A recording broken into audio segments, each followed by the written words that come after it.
नमस्कार दोस्तों, कैसे हो आप सब। दोस्तों, हम सभी जानते हैं हम अपनी इस वीडियो सीरीज में चर्चा कर रहे हैं एमपीपीएससी प्रीलिम्स एग्जाम की यूनिट 7 के बारे में। हमारा सोर्स क्या है? हमारा सोर्स है परीक्षा धाम पब्लिकेशन की यूनिट 7 की पुस्तक, जिसका शीर्षक है विज्ञान एवं पर्यावरण। इस वीडियो में हमें कहां से शुरुआत करनी है? हमें शुरुआत करनी है पर्यावरण से संबंधित पुरस्कारों से। आपको कमेंट सेक्शन में एक चीज बतानी है कि हमारी यह सीरीज आपके लिए प्रीलिम्स एग्जाम की यूनिट 7 को तैयार करने में किस स्तर तक कारगर साबित हो रही है।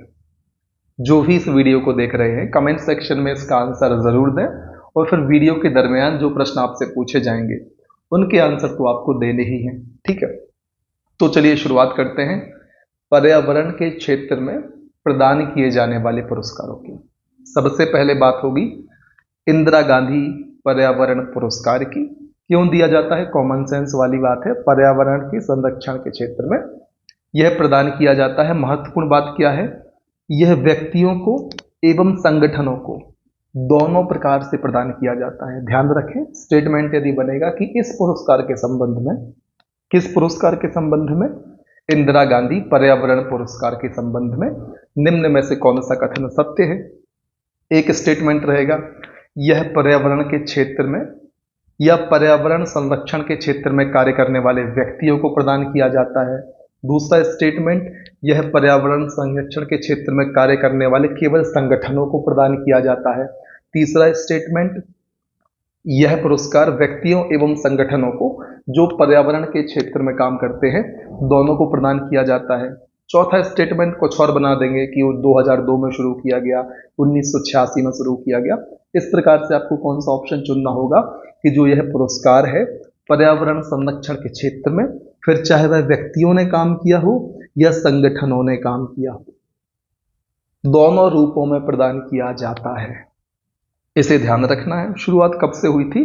तो 1987 से हुई थी। दोस्तों, 1987 में कौन सी परियोजना चालू हुई थी? कल मैंने आपको चिल्ला चिल्ला कर बोला, कल या परसों वाला वीडियो, कल परसों से नहीं बोलना चाहिए, इसके पहले के 2 वीडियो में आपको मैंने जब परियोजनाएं पढ़ाई थी, बाघ परियोजना, गैंडा परियोजना, हाथी परियोजना, तो उसमें एक परियोजना वर्ष 1987 में शुरू हुई थी। उस परियोजना का नाम कमेंट सेक्शन में आप जरूर बताएं।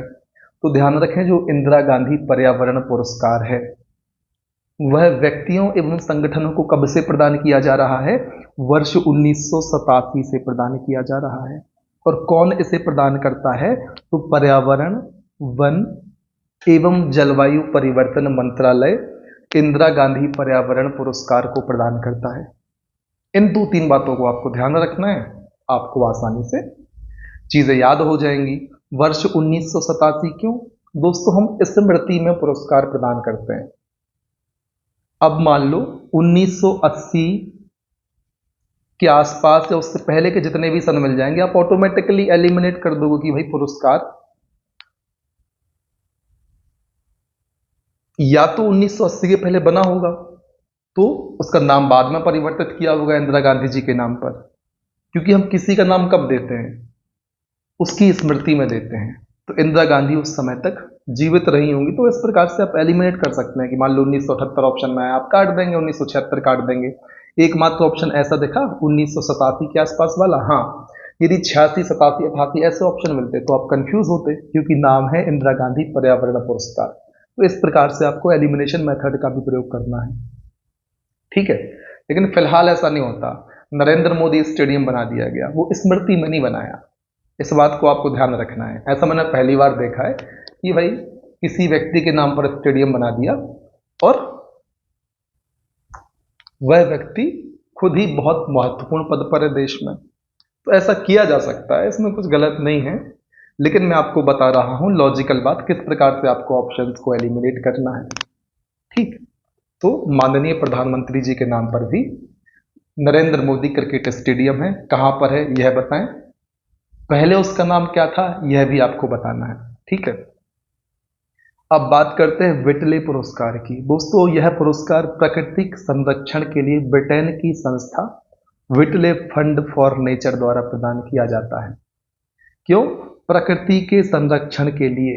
यहाँ पर ऑप्शन होना चाहिए, प्रकृति के संरक्षण के लिए विटले पुरस्कार प्रदान किया जाता है। किस संस्था के द्वारा? विटले फंड फॉर नेचर के द्वारा। अब ध्यान रखना है, यह संस्था कहाँ की है? यह संस्था ब्रिटेन की है। उम्मीद है आपको चीजें क्लियर हो रही होंगी। इंदिरा गांधी पर्यावरण पुरस्कार कब शुरू हुआ? वर्ष 1987 में शुरू हुआ। ठीक, फिर बात करते हैं इंदिरा प्रियदर्शनी वृक्ष मित्र पुरस्कार की। दोस्तों यह पुरस्कार वनीकरण और बंजर भूमि विकास के लिए महत्वपूर्ण काम करने वाले व्यक्तियों एवं संगठनों को प्रदान किया जाता है। कौन सा? इंदिरा प्रियदर्शनी वृक्ष मित्र पुरस्कार। फिर अमृता देवी बिश्नोई वन्य जीव सुरक्षा पुरस्कार। यह दोस्तों वन्य जीव संरक्षण के लिए, नाम में ही लिखा है वन्य जीव सुरक्षा, तो वन्य जीव संरक्षण के क्षेत्र में विशेष योगदान देने वाले व्यक्ति एवं संगठनों को अमृता देवी बिश्नोई पुरस्कार प्रदान किया जाता है। आपको बताना है कि बिश्नोई आंदोलन कब हुआ था, इसका सन कमेंट में बताएं। फिर दोस्तों मेदिनी पुरस्कार। मेदिनी पुरस्कार प्रतिवर्ष भारतीय लेखकों को पर्यावरण संबंधित लेख के लिए दिया जाता है। कौन सा पुरस्कार? मेदिनी पुरस्कार। फिर डॉक्टर सलीम अली वन्य जीव फेलोशिप पुरस्कार। दोस्तों सलीम अली को हम डैश मैन ऑफ इंडिया कहते हैं, इसे आप कमेंट सेक्शन में बताएंगे। हमने पढ़ा था ना कि tiger man of India, world man of India, water man of India, कितने सारे मैन ऑफ इंडिया हमने पढ़े थे। तो सलीम अली इनमें से कौन से मैन ऑफ इंडिया है, ये कमेंट सेक्शन में आप जरूर बताएं। ठीक है, तो बात करनी है डॉक्टर सलीम अली वन्य जीव फेलोशिप पुरस्कार की। दोस्तों पर्यावरण वन एवं जलवायु परिवर्तन मंत्रालय द्वारा पक्षी, वन्य जीव और स्तनधारी वन्य जीवों के संरक्षण व अनुसंधान के लिए दिया जाता है डॉक्टर सलीम अली वन्य जीव फेलोशिप पुरस्कार। और यह फेलोशिप कब से प्रदान की जा रही है? तो दोस्तों वर्ष 1995 से डॉक्टर सलीम अली वन्य जीव फेलोशिप प्रदान की जा रही है। कब से? वर्ष 1995 से। दोस्तों एक काम और, अपनी स्वेच्छा के अनुसार आप कमेंट सेक्शन में कर सकते हैं कि जैसे कोई सन मैं आपको बताता हूँ, जैसे 1995 की हमने बात करी यहाँ पर कि डॉक्टर सलीम अली वन्य जीव फेलोशिप 1995 से प्रदान की जा रही है। आपको और भी फैक्ट्स यदि 1995 के रिगार्डिंग याद हैं तो आप उन्हें कमेंट सेक्शन में ज़रूर बताएं, जिससे आपका रिवीजन तो होगा, साथ ही साथ उन दूसरे विद्यार्थियों को भी फायदा होगा जो उन कमेंट्स को रीड करेंगे। ठीक, तो विद्यार्थी हित में आप इतना काम कर सकते हैं। ठीक है, तो बात करते हैं श्री कैलाश सांख्याल राष्ट्रीय वन्य जीव फेलोशिप पुरस्कार। अब ये बताएं कि भाई Kailash Sankhala dash man of India है, इन्हें क्या कहते हैं? ये भी दोस्तों पर्यावरण वन और जलवायु परिवर्तन मंत्रालय द्वारा, क्यों, वही पक्षी, वन्य जीव और स्तनधारी वन्य जीवों के संरक्षण एवं अनुसंधान के लिए दिया जाता है। कब से? वर्ष 1996 से। कैलाश सांख्याल फेलोशिप कब से दी जा रही है? 1996 से। डॉक्टर सलीम अली कब से दी जा रही है? 1995 से। फिर बात करते हैं राजीव गांधी पर्यावरण पुरस्कार की।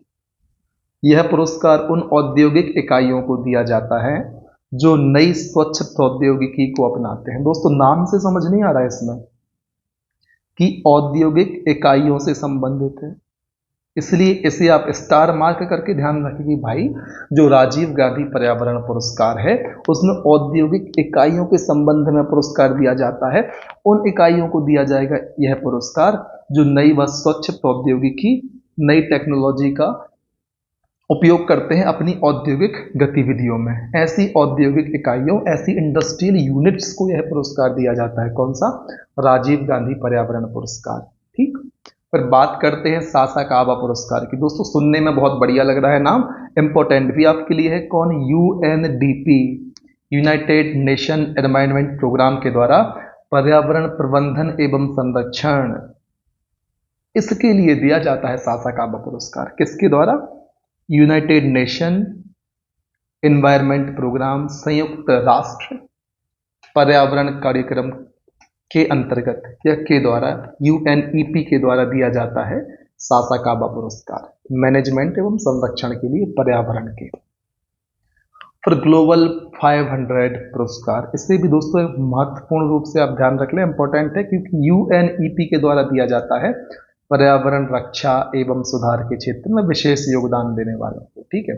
फिर महावृक्ष पुरस्कार, इसकी शुरुआत हुई थी वर्ष 1993-94 में राष्ट्रीय वन रोपण एवं पारिस्थितिकी बोर्ड के द्वारा शुरुआत की गई थी महावृक्ष पुरस्कार की। अब कैसे ध्यान रखेंगे, राष्ट्रीय वन को महावन बनाना है तो वृक्ष की जगह महावृक्ष लगाओगे, ऐसा आप ध्यान रख लें।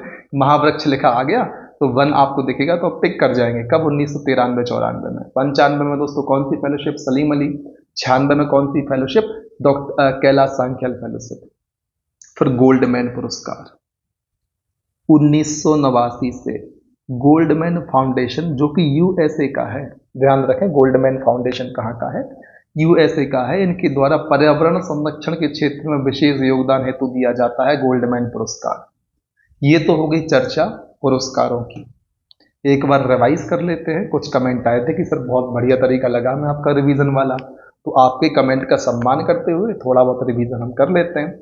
हमने चर्चा करी इंदिरा गांधी पुरस्कार की वर्ष 1987, विटले पुरस्कार, विटले फंड फॉर नेचर एक संस्था है जो ब्रिटेन की है, वो प्रदान करती है। इंदिरा प्रियदर्शनी वृक्ष मित्र पुरस्कार, वनीकरण और बंजर भूमि के विकास के लिए महत्वपूर्ण कार्य करने वाले व्यक्ति और संगठनों को दिया जाता है इंदिरा गांधी प्रियदर्शनी वृक्ष मित्र पुरस्कार। फिर हम देख लेते हैं अमृता देवी बिश्नोई वन्य जीव सुरक्षा पुरस्कार।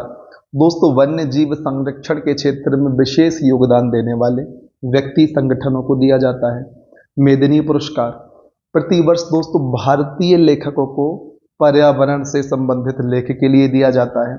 डॉक्टर सलीम अली वन्य जीव फेलोशिप पुरस्कार दोस्तों जलवायु वन, पर्यावरण वन एवं जलवायु परिवर्तन मंत्रालय द्वारा पक्षी, वन्य जीव और स्तनधारी जीवों के संरक्षण के लिए ये फेलोशिप दी जाती है 1995 से।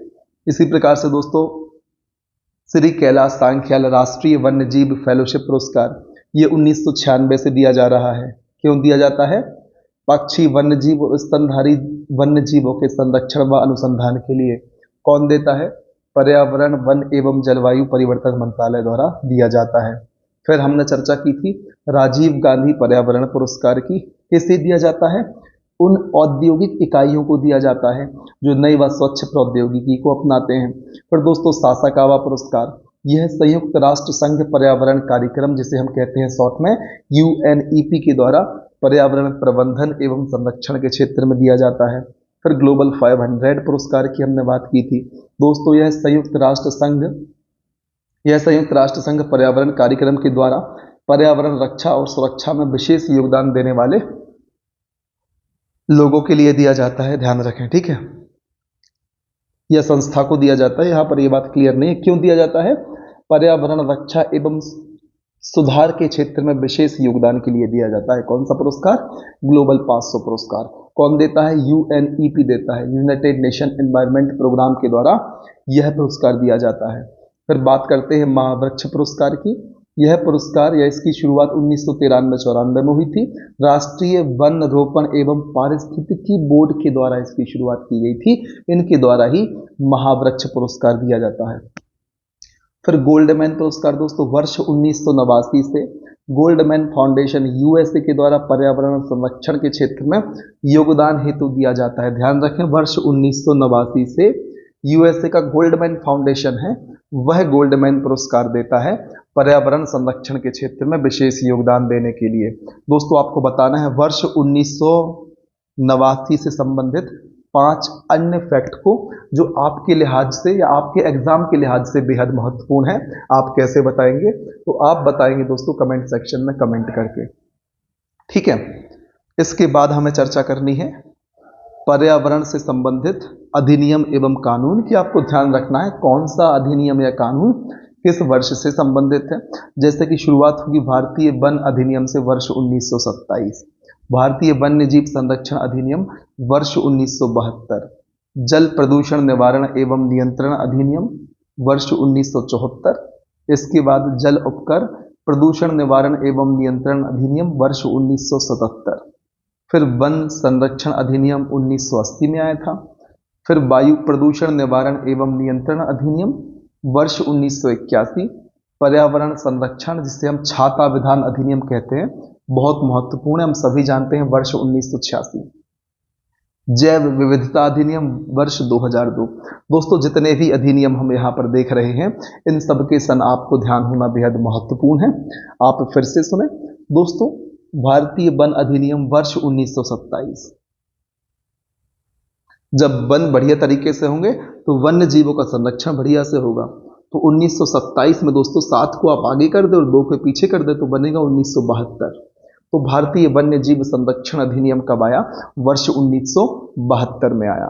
फिर दोस्तों जब पेड़ पौधे लगाए जाएंगे, वन्य जीवों का संरक्षण होगा, तो जल की आवश्यकता होगी, तो जल प्रदूषण निवारण एवं नियंत्रण अधिनियम वर्ष 1974। उसके बाद जल उपकर प्रदूषण निवारण एवं नियंत्रण अधिनियम 1974 के 3 साल बाद वर्ष 1977 में। ठीक। फिर वन संरक्षण अधिनियम, ध्यान रखना है दोस्तों, वन अधिनियम 1927 और वन संरक्षण अधिनियम 1980। फिर वायु प्रदूषण एवं नियंत्रण अधिनियम वर्ष 1981। फिर हम सभी जानते हैं पर्यावरण संरक्षण छाता विधान जिसे हम कहते हैं, आपको बताने की आवश्यकता नहीं है, वर्ष 1986। और जैव विविधता अधिनियम दोस्तों वर्ष 2002 में आया। इनको आपको ध्यान रख लेना है। फिर हम चर्चा कर लेते हैं पर्यावरण से संबंधित संस्थानों की। पहले हम देखेंगे भारत के प्रमुख संस्थान, फिर अंतर्राष्ट्रीय स्तर पर भी हमें चर्चा कर लेनी है। बस आपको करना क्या है, वीडियो अच्छा लग रहा है तो दोस्तों आप अपनी ही तरह और विद्यार्थियों तक हमारे इस वीडियो को पहुंचाएं, ताकि उन विद्यार्थियों की भी सहायता हो सके और जो हमारा प्लेटफॉर्म है वो भी अधिक लोगों की पहुंच तक जा सके। इतना आपको करना है, अधिक से अधिक लोगों तक आप हमारे प्लेटफॉर्म को पहुंचाएं। हम अपनी ओर से पूरा प्रयास करेंगे आपके लिए बेहतर से बेहतर करने का।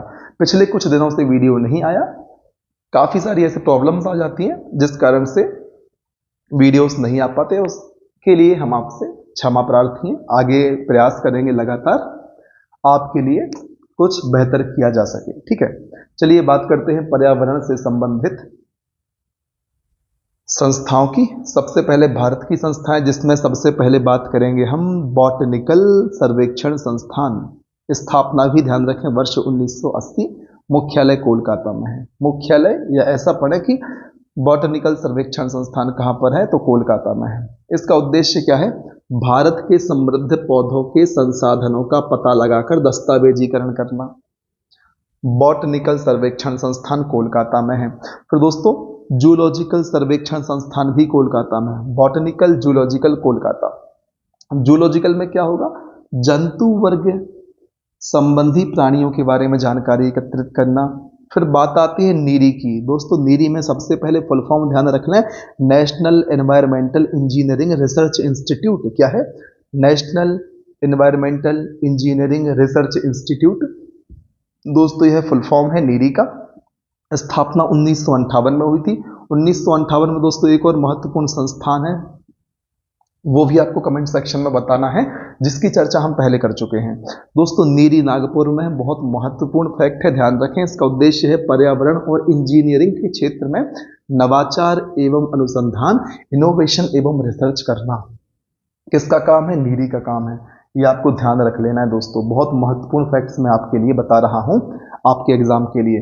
फिर TERI the energy and resource institute वर्ष 1974 दिल्ली में स्थित है। दोस्तों ध्यान रखना है, बॉटनिकल सर्वेक्षण संस्थान कोलकाता, जूलॉजिकल सर्वेक्षण संस्थान कोलकाता, नीरी नागपुर, TERI दिल्ली, WII अर्थात wild life institute of India, wild life institute of India Dehradun में है। वर्ष 1982 में स्थापना हुई थी। इसके पहले हम चर्चा कर लेते हैं TERI के उद्देश्यों की, जो कि दिल्ली में स्थित है। कब बना था? वर्ष 1974 में स्थापित किया गया था। दोस्तों इसका उद्देश्य है ऊर्जा और संसाधन संस्थान को पहले टाटा और संसाधन संस्थान के नाम से जाना जाता था। दोस्तों यहां पर उद्देश्य नहीं लिखा है, इसके बारे में सामान्य सी जानकारी दी हुई है मैंने, ऊपर के विशेष तथ्यों के हिसाब से यहां पर भी आपको बता दिया। टेरी के बारे में बताया जा रहा है ऊर्जा और संसाधन संस्थान को पहले, जो इसका हिंदी वर्जन है, the energy and resource institute को आप हिंदी में क्या बोलेंगे, ऊर्जा और संसाधन संस्थान। इसे हम पहले कहते थे टाटा ऊर्जा और संसाधन संस्थान, अब इसका नाम सीधा कर दिया ऊर्जा और संसाधन संस्थान। यहां पर ये बात आपसे कही जा रही है, वर्ष 1974 में दिल्ली में स्थापित। फिर WII wild life institute of India, वर्ष 1982 में देहरादून में इसका मुख्यालय है। इसका भैया काम या उद्देश्य या स्पेशल फैक्ट क्या है, यह संस्थान प्रशिक्षण पाठ्यक्रम, अकादमिक कार्यक्रम के अलावा वन्य जीव अनुसंधान तथा प्रबंधन में सलाह प्रदान करता है। कौन, wild life institute of India, जो कि देहरादून में स्थित है, वर्ष 1982 में बनाया गया था। फिर दोस्तों NGT स्थापना किस डेट को हुई थी, वर्तमान में कौन अध्यक्ष हैं, क्या इसकी संरचना है, कितने दिनों के भीतर इसके निर्णय को सुप्रीम कोर्ट में चुनौती दी जा सकती है, ये सारे बिंदु आप कमेंट सेक्शन में हमें बताएंगे। NGT नेशनल ग्रीन ट्रिब्यूनल, राष्ट्रीय हरित अधिकरण। और दोस्तों ये भी बताना है कि इस प्रकार के अधिकरण संविधान के किस अनुच्छेद के तहत गठित किए जाते हैं। वर्ष 2010 में किस डेट को इसकी स्थापना हुई थी, मुख्यालय दिल्ली में है। आपको ये चीज़ कमेंट सेक्शन में बतानी है। दोस्तों वैधानिक संस्थान है NGT, वैधानिक क्यों है, संवैधानिक या सांविधिक क्यों नहीं है, इस तथ्य को भी आप कमेंट सेक्शन में बता दें। दोस्तों इसके दायरे में, किसके दायरे में, NGT के दायरे में देश में लागू पर्यावरण, जल, जंगल, वायु और जैव विविधता के सभी नियम व कानून आते हैं।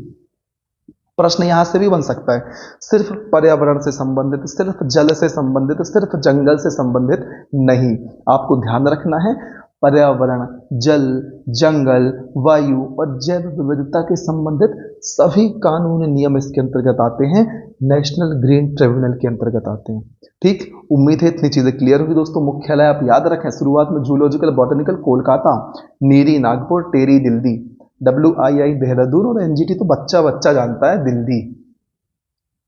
ठीक है, बात हमने कर ली देश के अंदर, देश के बाहर भी हैं दोस्तों, अंतर्राष्ट्रीय स्तर पर हम सबसे पहले बात करेंगे IUCN की, international union for conservation of nature, वर्ष 1948 में ग्लान स्विट्जरलैंड में स्थापित।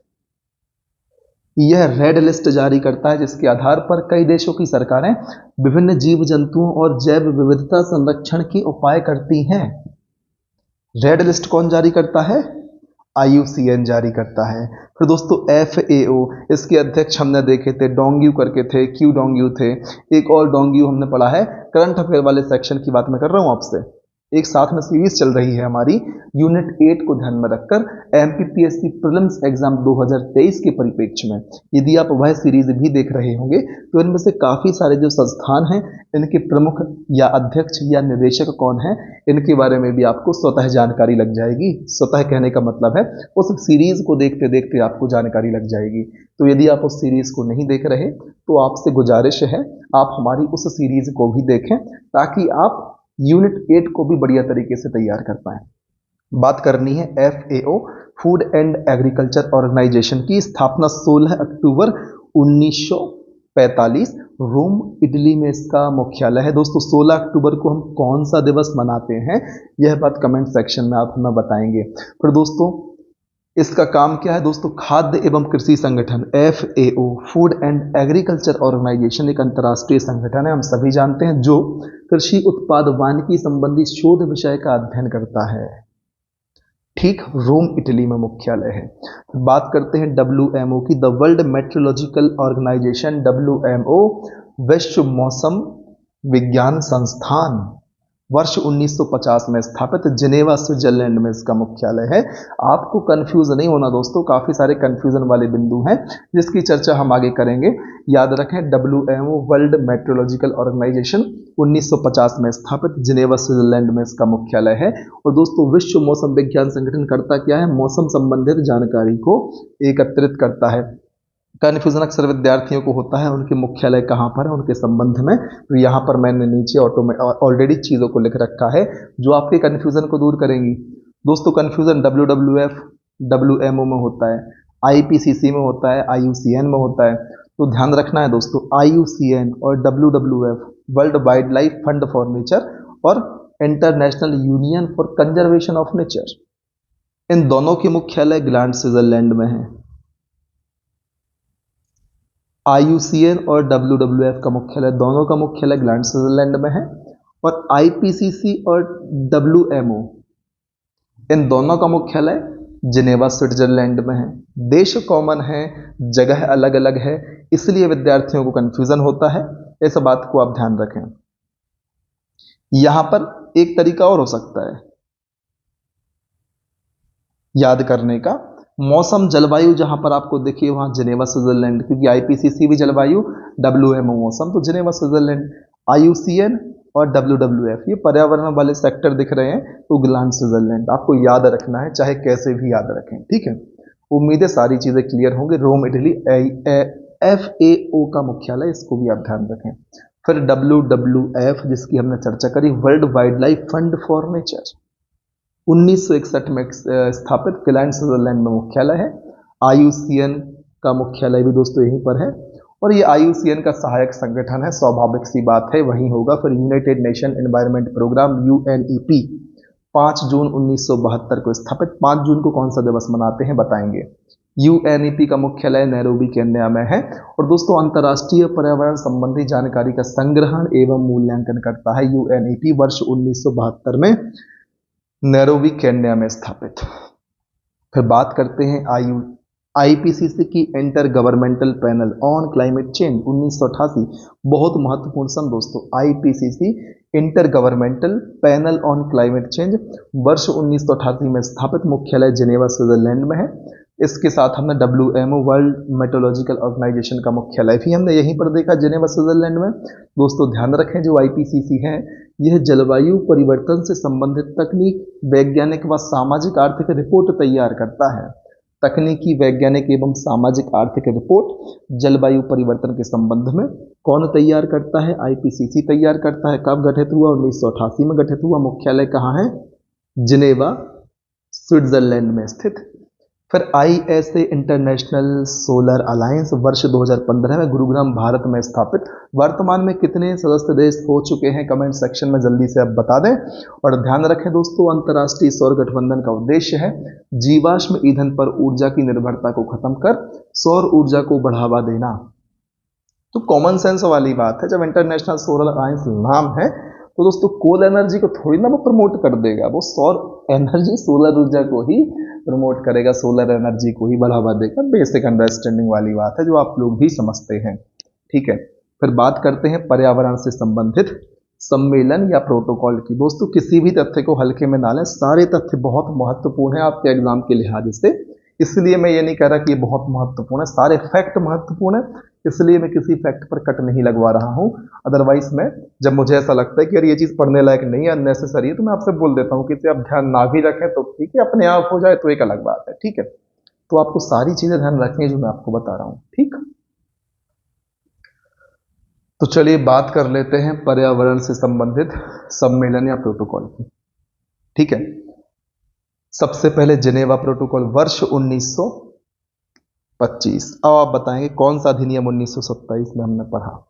जिनेवा प्रोटोकॉल वर्ष 1925 कहां हुआ था दोस्तों? ये सब तो स्विट्जरलैंड में हुआ था, इसको आपको ध्यान रखना है। इस प्रोटोकॉल के तहत होता क्या है? रासायनिक व जैविक हथियारों पर प्रतिबंध लगाया गया। ऐसा भी पूछ लेंगे उल्टा, निम्न में से किस सम्मेलन या प्रोटोकॉल के तहत रासायनिक व जैविक अधिकारों पर प्रतिबंध लगाया गया? तो आपको ध्यान रखना होगा जिनेवा प्रोटोकॉल। फिर दोस्तों हम सभी जानते हैं रामसर कन्वेंशन। रामसर कहाँ है? ईरान में है। कब हुआ है कन्वेंशन? 2 फरवरी 1971 को हुआ। 2 फरवरी को हम कौन सा दिवस मनाते हैं? कमेंट सेक्शन आपके लिए है दोस्तों। रामसर ईरान देश में स्थित एक शहर है जहां आर्द्र भूमियों के संरक्षण के उद्देश्य से सम्मेलन आयोजित किया गया था। आर्द्र भूमि क्या होती है ये भी आप हमें कमेंट सेक्शन में बताएंगे। 2 फरवरी 1971 ईरान, रामसर कन्वेंशन। फिर स्टॉकहोम सम्मेलन 5 जून 1972 स्वीडन में हुआ था दोस्तों। स्वीडन में है स्टॉकहोम। दोस्तों 5 जून को कौन सा दिवस, ये भी कमेंट सेक्शन में बताएं।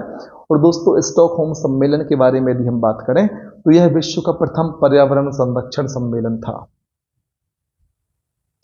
जिसमें संयुक्त राष्ट्र पर्यावरण कार्यक्रम की स्थापना 1972 में स्टॉकहोम में आयोजित संयुक्त राष्ट्र सम्मेलन के फलस्वरूप हुई थी दोस्तों। संयुक्त राष्ट्र पर्यावरण कार्यक्रम को यदि मैं इस प्रकार से लिखूं, यूनाइटेड नेशन एनवायरनमेंट प्रोग्राम, तब आप ज़्यादा बेटर तरीके से समझ पाएंगे। इसकी स्थापना दोस्तों 1972 में हुई थी। हेड क्वार्टर कहाँ पर है, इसकी चर्चा हमने कर ली है, कमेंट सेक्शन में आप हमें बता देंगे। फिर दोस्तों बात करते हैं CITES, साइट्स, इसका फुल फॉर्म है conservation of international trade in endangered species. Sites की स्थापना वर्ष 1973, भूल ना जाना दोस्तों, USA में इसका मुख्यालय है। ठीक है, साइट स्थापना 1973 याद रखना है, भूलना नहीं है दोस्तों। साइट्स वन्य जीवों और वनस्पतियों की संकटापन्न प्रजातियों के अंतर्राष्ट्रीय व्यापार पर देशों के बीच एक समझौता है और दोस्तों 1 जुलाई 1975 से लागू हुआ। इसकी बात 1973 में हुई थी। लागू कब हुआ दोस्तों? यह लागू हुआ था 1975 में। कब हुआ था सम्मेलन, या कब संस्थान के रूप में स्थापना? 1973। लागू कब हुआ यह? 1975 में, यह ध्यान रखें। फिर मॉन्ट्रियल प्रोटोकॉल 16 सितंबर 1987 कनाडा में। मॉन्ट्रियल कहाँ है? कनाडा में है। 16 सितंबर को हम कौन सा डे मनाते हैं, कौन सा दिवस मनाते हैं, कमेंट सेक्शन में बताएं दोस्तों। जो यह प्रोटोकॉल है, मॉन्ट्रियल प्रोटोकॉल, ओजोन परत को क्षीण करने वाले पदार्थों जैसे क्लोरोफ्लोरोकार्बन, CFC आदि को प्रतिबंधित करने से संबंधित है। मॉन्ट्रियल प्रोटोकॉल 16 सितंबर 1987। दोस्तों सारी डेट भी आपको ध्यान रखनी है, एग्जाम में आ जाएगा, तो फिर आप मत कहना बाद में कि सर डेट पे तो आपने फोकस ही नहीं किया। मैं गला फाड़ फाड़ के चिल्ला चिल्ला कर आपसे कह रहा हूँ, डेट भी याद रखनी है, जगह भी याद रखना है, फुल फॉर्म भी याद रखना है, और जो महत्वपूर्ण तथ्य मैं आपको बता रहा हूं वो भी ध्यान रखने हैं, किसी से कंप्रोमाइज नहीं करना। जो फैक्ट फिलहाल हम चर्चा में शामिल कर रहे हैं वे हर एक तथ्य आपके एग्जाम के लिहाज से उतने ही महत्वपूर्ण हैं। ठीक है, इस बात को आपको ध्यान रखना है। फिर दोस्तों पृथ्वी सम्मेलन 1992 रियो डी जेनेरियो ब्राजील में हुआ था। दोस्तों पर्यावरण और विकास पर संयुक्त राष्ट्र सम्मेलन, रियो शिखर सम्मेलन पृथ्वी शिखर सम्मेलन के रूप में जाना जाता है। इस सम्मेलन में जलवायु परिवर्तन, जैव विविधता व सतत विकास पर चर्चा की गई थी। Kyoto protocol 1997 Japan, Kyoto Japan का शहर है। क्योटो प्रोटोकॉल एक अंतर्राष्ट्रीय संधि है जिसका उद्देश्य ग्लोबल वार्मिंग द्वारा हो रहे जलवायु परिवर्तन को रोकना है। यह संधि इसमें शामिल देशों को green house gases GHG gases उत्सर्जन को कम करने के लिए प्रतिबद्ध करती है। इस बात को आपको ध्यान रखना है। ठीक है दोस्तों, इस वीडियो में इतना ही। अगले वीडियो में हम शुरुआत करेंगे भारत के आर्द्र भूमि रामसर भूमि क्षेत्र से और आगे अपनी चर्चा को बढ़ाएंगे। तब तक के लिए आपको करना क्या है, आपको बने रहना है हमारे साथ, लगातार मेहनत करना है, आगे बढ़ते रहना है। तब तक नहीं रुकना है दोस्तों जब तक आपको आपकी मंजिल प्राप्त नहीं होती। जय हिंद, वंदे मातरम।